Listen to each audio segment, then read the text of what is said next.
TV bulletin की शुरुआत करेंगे इस वक्त की बड़ी खबर के साथ, जो कि रायपुर से मिल रही है, जहां छत्तीसगढ़ में आरक्षण विधेयक पर बड़ी खबर। राजभवन ने आरक्षण विधेयक विधानसभा को वापस लौटा है। राज्यपाल ने विधानसभा को आरक्षण संशोधन विधेयक वापस लौटा दिया है। राज्यपाल के हस्ताक्षर के लिए विधेयक भेजा गया था। विधेयक को लेकर लंबे समय से सियासत चल रही थी, इंतजार हो रहा था, लेकिन अब विधानसभा में पारित हुआ था जो आरक्षण विधेयक, अब राज्यपाल ने उससे विधानसभा में वापस लौटा दिया है। तो इस वक्त की बड़ी खबर आपको बता रहे रायपुर से, जहां छत्तीसगढ़ में आरक्षण विधेयक पर बड़ी खबर। अनादि टीवी के माध्यम से राजभवन ने आरक्षण विधेयक विधानसभा को लौटा दिया है।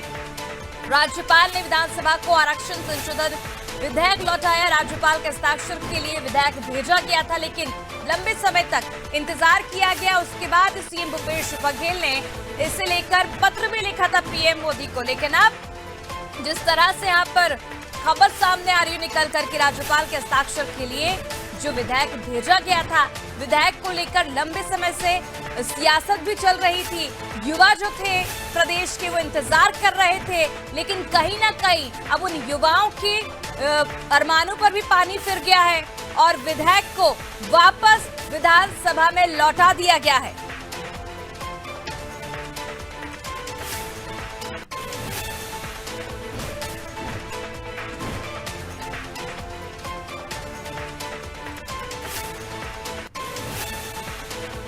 चलिए अब रुक करते हैं छत्तीसगढ़ का, जहां से संवाददाता लविंदर पाल हमारे साथ जुड़ चुके हैं। लविंदर, जिस तरह से एक बड़ा फैसला यहां पर लिया गया है, पहले सीएम बघेल ने पत्र लिखा था पीएम मोदी को कि आरक्षण विधेयक जिस तरह से युवाओं का नुकसान हो रहा है, या तो इसे वापस लौटा दिया जाए या फिर राज्यपाल के हस्ताक्षर हो, लेकिन अब राज्यपाल ने एक बड़ा फैसला लिया और इसे एक बार वापस लौटा दिया है विधानसभा को।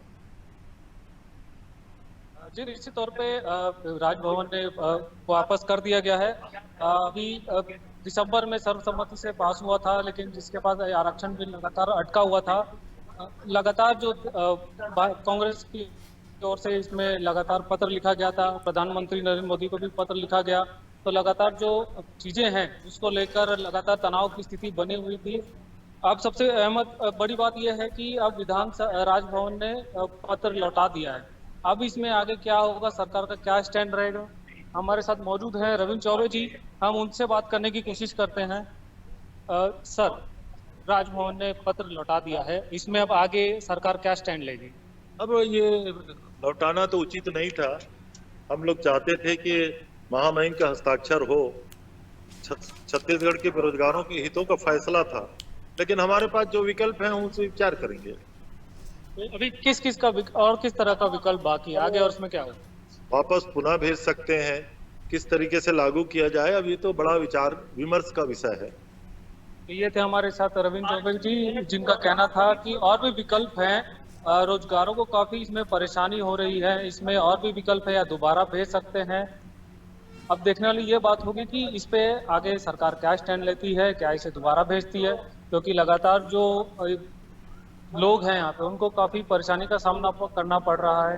जो विद्यार्थी हैं जिनकी भर्ती रुकी हुई है, वो लगातार इसको लेकर परेशान है। लगातार जो विद्यार्थी हैं, जो नौकरियां हैं, वो लगातार रुकी हैं। लगातार ये आरोप लगा रहे हैं। तो केंद्र पे एक पत्र भी लिखा गया था, तो तमाम ऐसी चीजें हैं जिसको लेकर खासा परेशानी का सामना करना पड़ रहा है। अब सबसे बड़ी बात यह है कि अब इसमें सरकार क्या स्टैंड लेती है, आगे इस पर क्या होता है। जी बिल्कुल लविंदर, कहीं ना कहीं ये देखने वाली बात होगी कि अब सरकार क्या कुछ स्टैंड लेती है। मैं आपके पीछे देख सकते हैं और भी कई विधायक मंत्री यहाँ पर मौजूद हैं। हम चाहेंगे आप उनसे बातचीत करें और जानें, जिस तरह से लंबे समय से जो आरक्षण को लेकर युवा थे वो भी इंतजार कर रहे थे, कहीं ना कहीं उनके पूरे अरमानों में भी पानी फिर गया। अब आके सरकार का क्या कुछ स्टैंड होगा, क्योंकि सीएम ने जब पत्र लिखा था तो कहीं ना कहीं केंद्र से उम्मीद भी जताई जा रही थी।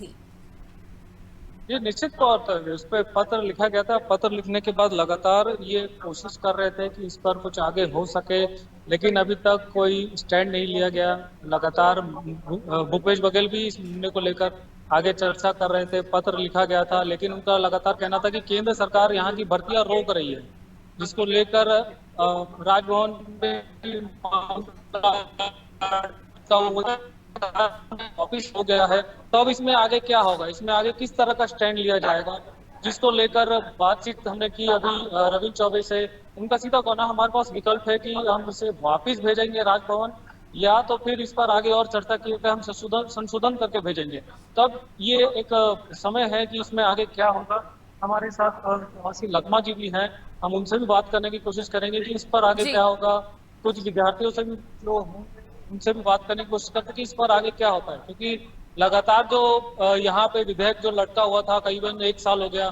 अनुसुईया उइके जो उस समय की तत्कालीन राज्यपाल थी, वो उस समय उन्होंने हस्ताक्षर करने से मदद कर दिया था कि हम इस पे आगे चर्चा करेंगे, इस पर आगे क्या होगा उस पर चर्चा करने के बाद ही हम किसी निर्णय पर पहुंचेंगे। लेकिन अभी तक ऐसा कुछ नहीं हुआ। अब देखने वाली बात होगी कि इसमें आगे क्या होगा। हम कोशिश करते हैं एक बार चर्चा करने की, इस पर आगे क्या निर्णय लिया जा सकता है। जी। हम कोशिश कर रहे हैं, लेकिन अभी तक फिलहाल ये विधेयक लटका हुआ है। आगे कोशिश करेंगे हम इसमें आगे क्या होगा। ये भी आपसे जानना चाहेंगे लविंदर, जो लगातार हम देख रहे हैं कई बार सीएम दरख्वास्त कर चुके हैं केंद्र से कि इस पर हस्ताक्षर किए जाए। राज्यपाल को लेकर भी कई बार गहमा गहमी देखने को मिली और उसके बावजूद भी हस्ताक्षर नहीं हुआ। अनुसुईया उइके ने कहा था उस वक्त कि मार्च के महीने तक इंतजार करना होगा और ये उसके बाद उम्मीद भी जताई गई थी कांग्रेस पार्टी की ओर से कि शायद मार्च महीने में हस्ताक्षर हो जाएंगे। लेकिन हुआ ये कि राज्यपाल बदल दिए गए और कहीं ना कहीं एक बार फिर जो कांग्रेस सरकार की जो उम्मीदें थी उस पर पानी फिर गया था। अब ये जानना चाहेंगे आपसे कि केंद्र का इसके पीछे क्या कुछ सोच है। पत्र लिखा गया और अब उसके बाद जो विधेयक है वो वापस कर दिया गया है। आगे आने वाले समय में और क्या कुछ स्टैंड लेना चाहेगी और इस वक्त क्या माहौल कांग्रेस में देखने को मिल रहा है जब विधेयक वापस लौटा दिया गया विधानसभा को?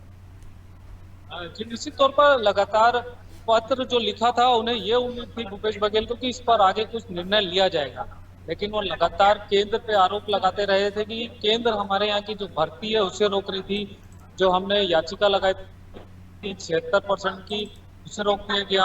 अब लगातार जो विधेयक लटका हुआ था वो विधानसभा में लटका हुआ था, जिसको लेकर राजभवन में लटका, जिसको लेकर हस्ताक्षर नहीं हुआ था। तत्कालीन राज्यपाल जो अनुसुईया उइके थी, उन्होंने बोला था कि हम मार्च तक इस पर कुछ लेंगे।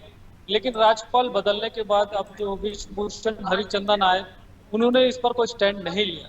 फिलहाल अभी सरकार के पाले में है, लेकिन सरकार इस पर क्या स्टैंड लेती है हम कोशिश करेंगे। हमारे साथ मौजूद है प्रवासी लगमा जी, उनसे बात करने की कोशिश करेंगे कि इस पर आगे सरकार किस तरह से निर्णय लेती है, आगे क्या होता है। ये तो लगातार सरकार की ओर से इस पर लगातार निर्णय लिया जा रहा था कि किसी तरह का निर्णय लिए, क्योंकि हमें भर्तियां करनी है। लगातार जो बच्चे अधर में लटके हुए हैं उनका भविष्य खतरे में है, इसको लेकर तमाम जो ऐसी चीजें हैं इसको लेकर लगातार चर्चा की जा रही थी। अब देखने वाली बात होगी कि सरकार इस पर क्या स्टैंड लेती है, क्या कोशिश करते हैं। दिल्ली सरकार का प्रतिनिधि रूप में राज्यपाल जी, नहीं तक नहीं बोलते का काम आदिवासी दूसरा वर्ग को अपने का काम किया है। इसको के बस्तर के सरकुंडा के तो आप नहीं करेंगे। लविंदर, काफी लंबे समय से हम इसे देखकर सियासत देख रहे थे, लेकिन अब कहीं ना कहीं हमें लगता है कि सियासत अब एक और नया रंग लेकर आएगी, क्योंकि आने वाले कुछ ही समय में विधानसभा चुनाव है। और ऐसे में देखिए लगातार हम देख रहे थे आरक्षण को लेकर कांग्रेस पार्टी हमलावर थी केंद्र के ऊपर, बीजेपी के ऊपर, लेकिन अब जब उसे लौटा दिया गया है तो आगे क्या कुछ स्टैंड देखने को मिलेगा? क्योंकि तमाम पीछे मंत्री और विधायक आपके पास मौजूद हैं, हम चाहेंगे आप उनसे बातचीत करें और जानें कि इस वक्त क्या कुछ माहौल जो है इस निर्णय के बाद देखा जा रहा है कांग्रेस पार्टी में, और क्या कुछ स्टैंड अब लेगी कांग्रेस। क्योंकि पहले भी हमने देखा था बड़ी संख्या में जो कांग्रेस पार्टी है राजभवन तक मार्च भी किया था, विरोध भी किया था, हस्ताक्षर नहीं करने को लेकर कहीं ना कहीं दबाव भी बनाया जा रहा हमारे था। साथ प्रवासी लगमा मौजूद है, हम उनसे चर्चा करते हैं। लगमा जी, आप सीधे जुड़े हैं, आप ये बताइए कि अब वापस कर दिया गया, क्या कहेंगे? आज अगर विधानसभा में वापस अगर किया है, मैं मीडिया के माध्यम से देख रहा हूँ को विधानसभा सचिव को और विधानसभा के अध्यक्ष को अगर मिला है तो सरकार को सूचित करेंगे। हमारा विधानसभा अध्यक्ष मुख्यमंत्री को, मुख्य सचिव को और राज्यपाल महोदय को यही अधिकार है, या तो राष्ट्रपति को भेज सकता है, या कुछ दिन रख सकता है, या कुछ दिन वापस कर सकता है। ये वापस करने का नियम ही है, लेकिन लेट हुआ है, 5 महीना हो गया। अभी हमारे पास आने से अब कानूनी राय लेंगे, हमारे अधिकारी लोग से, हमारे जानकार लोगों से, तब इसको ऐसा अच्छा किया जाएगा, ऐसा बनाकर हम इस लड़ाई को आगे छोड़े। कहाँ झटका मानते हैं क्या? झटका नहीं मांगे हम लोग, इसको थोड़ा बहुत हम लोग का मतलब जीत मानते हैं, क्योंकि राज्यपाल वापस कर दिया है। ये नियम है, एक बार वापस करेगा दूसरा बार कर नहीं पाएगा। तो आगे अब आपकी क्या रणनीति रहेगी? आगे जो बच्चे का जो लड़का है उसमें आप क्या करेंगे? हो गया यार ये थे हमारे साथ दादी, जिनका साफ तौर पर कहना था कि अटक गया है अधर में। अभी आने वाले समय में देखा जाएगा कि इसे वापस भेजा जा सकता है या तो इस पे भी किसी तरह का निर्णय आगे लिया जा सकता है। जी बिल्कुल अविंदर, अब देखने वाली बात होगी आगे क्या कुछ सरकार का स्टैंड होगा, क्योंकि इसके साथ ही छात्रों के भविष्य का सवाल है और ये भी लगातार कहा जा रहा है कि कहीं ना कहीं जो भविष्य है छात्रों का वो खतरे में है। देखिए जिस तरह से अब विधेयक को लेकर लगातार सियासत हो रही थी और अब एक बार फिर सियासत देखने को मिल रही, विधानसभा को एक बार फिर आरक्षण विधेयक लौटा दिया गया है। और इस वक्त हमारे साथ वरिष्ठ पत्रकार उचित शर्मा जी भी जुड़ चुके हैं। उचित शर्मा जी, सबसे पहले आपसे हम जानना चाहेंगे, जिस तरह से पीएम मोदी को पत्र लिखा गया था भूपेश बघेल की तरफ से और उसके बाद अब विधानसभा को वापस लौटा दिया गया आरक्षण विधेयक, ऐसे में क्या आप सोचते हैं, क्या ये फैसला सही है? देखिए, उसमें जिस प्रकार से उन्होंने आपत्ति दर्ज की होगी या कुछ लिख के भेजा होगा, उन्होंने लौटा दिया। अब इसके बाद फिर से इसे पास करके या करेक्शन करके इसको फिर से भेजा जाएगा, तो निश्चित तौर पर सेकंड वक्त उनको इसको या तो पास करेंगे या फिर सीधा प्रेसिडेंट को इसको भेज देंगे। तो सेकंड टाइम में इसको लौटा नहीं पाएंगे कि जिस प्रकार से हमारे नियम है, जिस समय से संविधान है, अब पूरा का पूरा अब ये कांग्रेस के पाले के ऊपर आ गया है कि आगे किस तरीके का कार्य करते हैं। उसमें अब देखना ये है कि किस पॉइंट के साथ उन्होंने वापस किया, कुछ शायद संशोधन के लिए वापस किया है या कुछ अपने बिंदु कुछ नोटिंग उसमें की है, तो ये देखना पड़ेगा अभी आने वाले वक्त में। लेकिन ये है कि ये जो शून्य की स्थिति बनी हुई थी छत्तीसगढ़ में, जिस प्रकार से किसी तरीके का प्रमोशन, किस तरीके का एडमिशन, किसी तरीके की भर्तियां नहीं हो पा रही थी, हमारा जो एजुकेशन सेशन है वो बहुत डिले हो रहा था। जितने प्रोफेशनल कॉलेज है, medical college, engineering college, government engineering college, nursing college, यहाँ पे जो एडमिशन नहीं हो पा रहे थे आरक्षण शून्यता की वजह से, तो इसके लिए मैं जो भी कहूँगा कि एक आगे का एक पॉजिटिव कदम है। उन्होंने वापस किया है, इसका मतलब कि इसमें कुछ कार्रवाई होगी। अब निगेटिव होगी या पॉजिटिव होगी यह अलग बात है, लेकिन ये चलो अपने जहाँ ये रुका हुआ था वहां से आगे तो बढ़ा। निश्चित तौर पे आने वाले समय में अब ये कांग्रेस के पाले में आ गया है कि इसमें क्या कार्रवाई करते हैं, लेकिन इसका समाधान दोनों ही लोगों को निकालना जरूर चाहिए, क्योंकि पूरा छत्तीसगढ़ इस पर परेशान है। हमारा एजुकेशन सेशन लेट हो रहा है और यही गुजारिश सबकी सब पूरी जनता ये कर रही है कि आपको जो भी निर्णय लेना है तुरंत कीजिए, क्योंकि बाकी लोग इसके परेशानी का आलम झेल रहे हैं। बिल्कुल उचित जी, कहीं ना कहीं ये लगता है कि अब जो सवाल उन्होंने किया था पीएम मोदी जी से लेटर के द्वारा, या तो आप विधेयक लौटा दीजिए या फिर हस्ताक्षर करवा दीजिए, तो कहीं ना कहीं अब ये पूरा जो खेल है वो कांग्रेस के पाले में चला गया है। अब जो लगातार कांग्रेस ये आरोप लगा रही थी केंद्र पर, बीजेपी पर, अब कहीं ना कहीं कांग्रेस के ऊपर ही कई तरह के सवाल जो है वो उसके जवाब देने पड़ेंगे। इस वक्त हमारे साथ सत्यप्रकाश जी जुड़ चुके हैं, कांग्रेस प्रवक्ता। आपका बहुत बहुत स्वागत है सत्यप्रकाश जी नादी टीवी में। सत्यप्रकाश जी, जिस तरह से अब जो विधेयक है वो वापस विधानसभा को लौटा दिया गया है, ऐसे में किस तरह से आप देखते हैं इस फैसले को?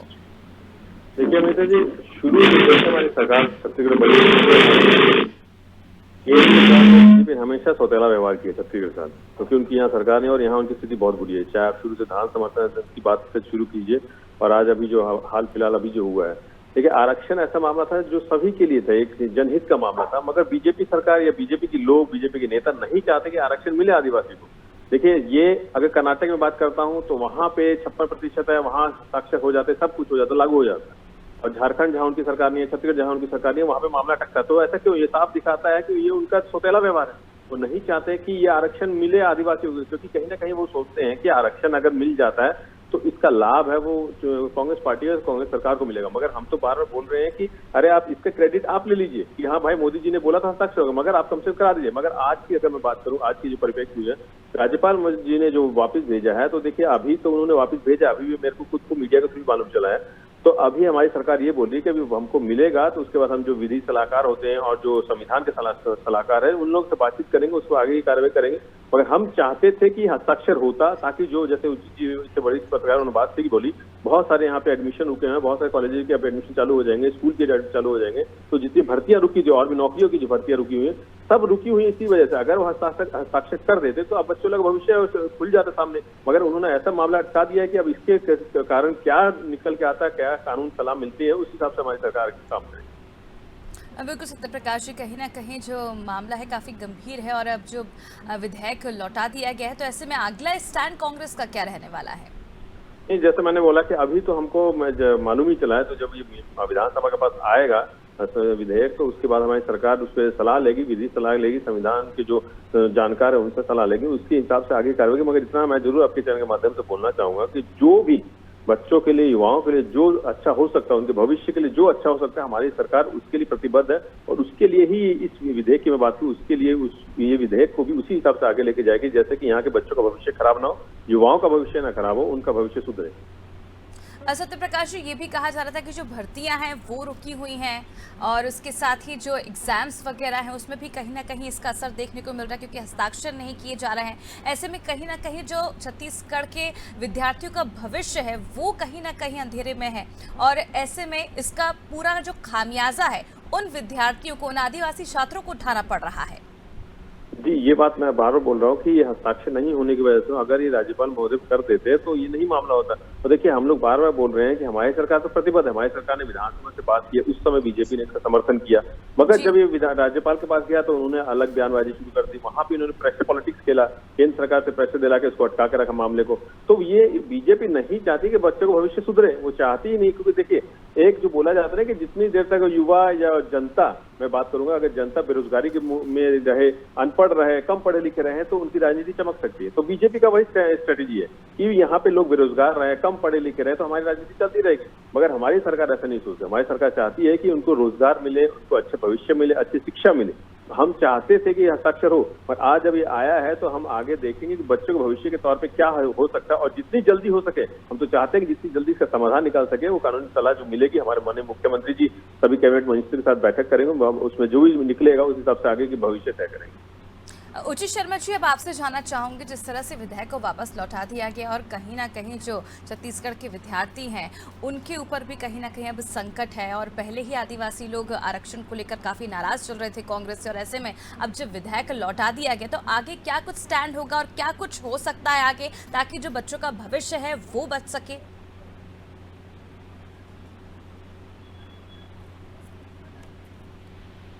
आया होगा उसमें चुनियम तो यही कहता है कि इसे वापस भेजेंगे दोबारा, और दोबारा भेजेंगे तो उसे लागू करना ही पड़ेगा या फिर उस पे उनको ऊपर भेज देना पड़ेगा राष्ट्रपति के पास, यही नियम कहता है।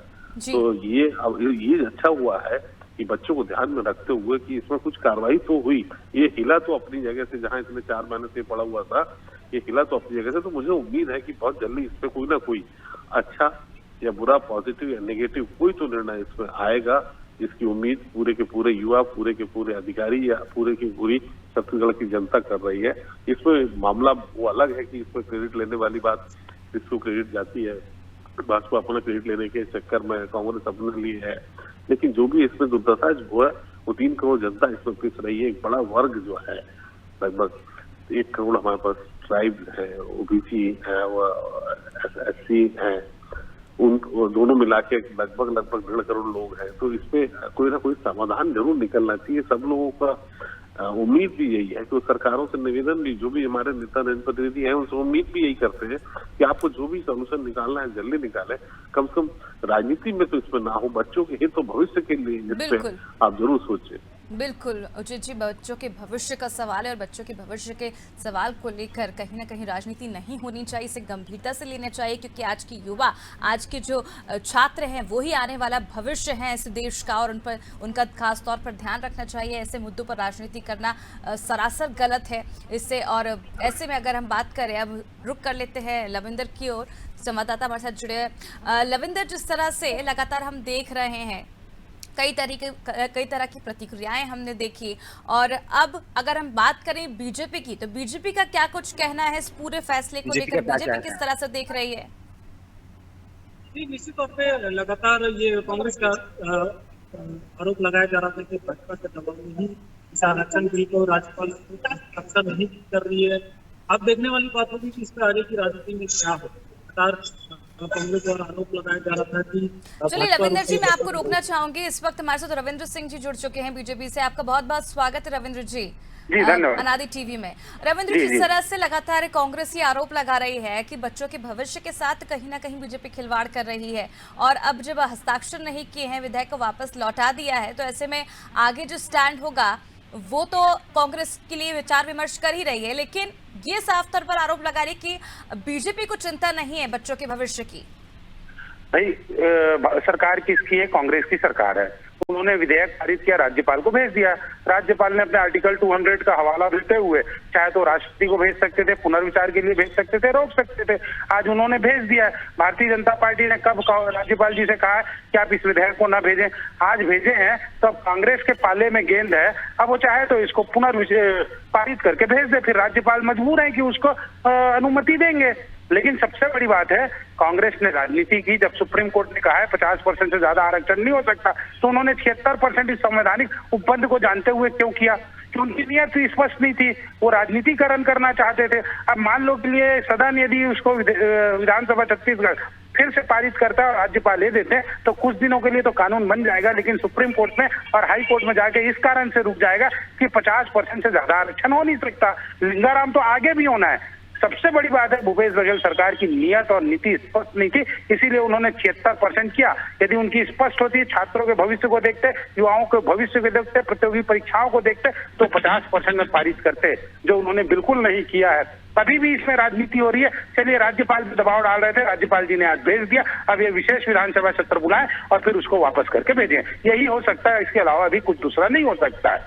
सत्यप्रकाश जी, आप क्या कुछ कहना चाहेंगे?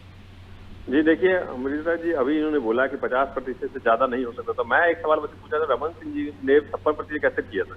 मतलब ये तो साफ उस समय जो जुमलेबाजी थी, सिर्फ वोट पॉलिटिक्स था वो। तो अपने समय में किए तो नहीं बोलते, अपना अगर कुछ है तो रसगुल्ला है, दूसरे का है तो कड़वा है, तो ये वाली बात ठीक थी। और सबसे बड़ी बात जैसे हम तो बार बार ये बात बोल रहे हैं, हमने 76% अगर किया था तो हमारे पास उसका एक आधार था। इंदिरा साहनी के जो इसमें चर्चित केस उत्तराखंड का है, उसमें सुप्रीम कोर्ट का ये ऑर्डर आया था कि अगर आप 50% से ज्यादा देते हैं तो आपको आधार बताना पड़ेगा। तो हमारे पास आधार था। और सबसे बड़ी बात, हमने तो बार बार आग्रह किया था मोदी जी से कि इसको 9वीं अनुसूची में डाल दे, आगे मामला ही नहीं आता। सबसे बड़ी बात तो वहीं खत्म हो जाती है कि 9वीं अनुसूची। और एक और बात हमारी पार्टी बार बार बोल रहा हूँ, कर्नाटक में कैसे हो गया है रविंद्र सिंह? वहाँ पे एक हफ्ते के अंदर विधानसभा से पारित होता है, हस्ताक्षर भी हो जाता है। मगर वही अगर झारखंड में जाता है, वही अगर मामला छत्तीसगढ़ में है तो नहीं हो पाता है। तो ये साफ और दिख रहा है कि मोदी जी कहीं ना कहीं दवा बना रहे, बीजेपी कहीं ना कहीं दवा बना रही है। और सबसे बड़ी बात, रविंद्र सिंह जी बोल रहे हैं कि हम लोग कभी नहीं गए। अरे तो ये भी बता दीजिए, कभी आप गए राजभवन में कि हाँ आप हस्ताक्षर कर दीजिए? इसके लिए भी तो कभी नहीं गए। ये बता दीजिए क्यों आप लोग नहीं निकल गए? आप लोग कभी आग्रह किया? आखिर कर्नाटक में एक हफ्ते में कैसे हो गया और छत्तीसगढ़ में क्यों हो रहा है? छत्तीसगढ़ में इतना लंबा समय क्यों लग रहा है? मैं जवाब दे देता हूँ जी। सत्यप्रकाश जी जो बोल रहे हैं कि कर्नाटक में हुआ है और 9वीं अनुसूची पे मोदी जी कर दें। 9वीं अनुसूची तो पहली बार अभी है कि सुप्रीम कोर्ट के समीक्षा के दायरे में आ चुका है। और 9वीं अनुसूची में केवल और केवल तमिलनाडु का मामला गया है, कर्नाटक का मामला नहीं गया है। कर्नाटक का मामला हाई कोर्ट के निर्णय के बाद के हाई कोर्ट के उससे, और ये बोल रहे हैं हम डाटा दे दिए। कौन सा डाटा दियो? आज तक तो आपने डाटा को सार्वजनिक हमारे पास आधार है। मैं ये सुन लीजिए सत्यप्रकाश जी, एक मिनट मैं बोल रहा हूँ, सुन लीजिए। आप बोले तो मैंने कुछ नहीं बोला। आधार को आपने सार्वजनिक किया है, आपने आधार को सार्वजनिक किया। अरे छविलाल पटेल जी के समिति ने रिपोर्ट को प्रस्तुत किया और लिखा हुआ है, कहीं संविधान में तो है ही नहीं, संविधान में तो है ही नहीं, ये तो सुप्रीम कोर्ट का निर्णय है। सुन लीजिए ना, सत्यप्रकाश जी का बता रहा हूँ, मैं बता रहा हूँ ना, उसको बता रहा हूँ। तमिलनाडु में का ही मामला गया है 9वीं अनुसूची में, वो भी इंदिरा साहनी मामले से पहले। इंदिरा साहनी का मामला 1993 में आया, 1992 में गया हुआ है तमिलनाडु का। कर्नाटक का कोई 9वीं अनुसूची में नहीं गया हुआ है, वो हाई कोर्ट की विशेष कमेटी के माध्यम से गया, जब उन्होंने स्पेशलाइज रूप से डाटा को किया था। छत्तीसगढ़ ने ना हाई कोर्ट में डाटा को प्रस्तुत किया, आपने कहा दिया, आपने दिया ही नहीं है डाटा। गलत बात बोल रहे हैं आप, गलत बोल रहे हैं आप। 9वीं अनुसूची में डाल के राजनीति करवा रहे हैं। नवी अनुसूची में डाल के राजनीति करवा रहे हैं। जाके बोले तो सुनिए, नवी अनुसूची में डालने का सत्यप्रकाश जी, अगर लगातार बीजेपी कह रही है कि क्वांटिफिकेबल डाटा आप सामने रखिए, तो फिर आप क्यों नहीं रख रहे हैं? इसमें क्या दिक्कत वही है? तो मैं बोल रहा हूँ, ये कहीं संविधान में नहीं लिखा हुआ, और अगर उन्होंने मांगा होता तो करते ही। संविधान में कहीं नहीं लिखा हुआ कि सार्वजनिक करना पड़ेगा। हमारे पास आधार है ना, और ये तो फिर आप क्यों बोल रहे हैं? फिर आप क्यों बोल रहे हैं क्वांटिफाइएबल डाटा का? हमारे पास आधार है ना, हमारे पास आधार है। आप जैसे तो प्रस्तुत करिए ना, सार्वजनिक करिए ना। मैं बता रहा हूँ आपको, मामला बताया। सुनिए रविंद्र सिंह जी, मैं सुनिए, कर्नाटक का मामला बताया, हाई कोर्ट में जाके हुआ है, ठीक है। अगर हाई कोर्ट की स्पेशल अनुमति से हुआ, ये लगती है अगर मान लीजिए हाई कोर्ट में, तो हमारे पास आधार है, हम उसके लिए तैयार हैं। हम प्रस्तुत क्यों नहीं किया हुआ? रखनी है तो आपने प्रस्तुत क्यों नहीं किए? हस्ताक्षर तो पहले हो, पहले हस्ताक्षर तो हो। हस्ताक्षर के बगैर होना है। सुन लीजिए सत्यप्रकाश जी, सुन लीजिए, बगैर हस्ताक्षर के डाटा प्रस्तुत करना है आपको। सवाल कर सकते हैं, राज्यपाल सवाल ही नहीं पूछ सकते। सबसे बड़ी बात तो यही था, उन्होंने सवाल मैं आपको जवाब दे रहा हूँ। ये बताइए ना, 10 सवाल जवाब दिए कि नहीं दिए? मैं जवाब दे रहा हूँ। सबसे बढ़िया तो सत्यप्रकाश जी है ही नहीं, राज्यपाल सुन लीजिए, पावर ही नहीं है कि वो सवाल कर सकती है। सुन लीजिए, मैं जवाब दे रहा हूँ आपको। सत्यप्रकाश जी, आप दोनों से जानना चाहूंगी मैं। आप देखिए, इस पर राजनीति करना सरासर गलत है, क्योंकि बच्चों के भविष्य का सवाल है, छात्रों के भविष्य का सवाल है। कहीं ना कहीं तो इसका समाधान निकालना होगा। जी। सबसे बड़ी बात है कि राज्यपाल आर्टिकल 200 के तहत मुख्यमंत्री से किसी भी विधेयक के संबंध में जानकारी ले सकते हैं, और मुख्यमंत्री का नैतिक दायित्व है, संवैधानिक दायित्व है कि वो पूरा डाटा प्रस्तुत करेंगे जो राज्यपाल जी बोल रही हैं। तीसरी बात, यदि मान लो के लिए जब 56% हाई कोर्ट ने संवैधानिक घोषित किया, 76% कहाँ से जीवित हो जाएगा? हमने भी 2014-12 में जब पास किया था, हमने नवी अनुसूची में डालने के लिए मनमोहन सिंह जी को नहीं कहा था, हम राजनीति नहीं करना चाहते थे। आप लोगों को ये नहीं लगता कि एक दूसरे पे आरोप लगाने की जगह हम समाधान निकालें, ताकि प्रदेश के जो युवा है उनका भविष्य बचा रहे? इसका समाधान यही है कि 50% में करे ना, जो संवैधानिक बाध्यता है, जो सुप्रीम कोर्ट के 9 जजों ने बहस दिया बहुत था। लंबी है ये। चलिए, बहुत बहुत शुक्रिया, हमारे पास समय की कमी है। बहुत बहुत शुक्रिया आप तीनों का हमसे जुड़ने के लिए, तमाम जानकारी हमसे साझा करने के लिए। तो बता दें आपको, छत्तीसगढ़ में आरक्षण विधेयक को लेकर अब राजभवन ने आरक्षण विधेयक विधानसभा को वापस लौटा दिया है। कुछ दिन पहले सीएम भूपेश बघेल ने इस पर पत्र लिखा था पीएम मोदी को, और दरखास्त की थी इस पत्र में कि या तो फिर उसे वापस लौटाया जाए या फिर राज्यपाल से हस्ताक्षर किया जाए, और अब उसे वापस लौटा दी गई। और इसे लेकर अब एक बार फिर राजनीति गरमा रही है, और कहीं ना कहीं इस पर राजनीति करना कहीं ना कहीं सरासर गलत है, क्योंकि प्रदेश के युवाओं के भविष्य का सवाल है।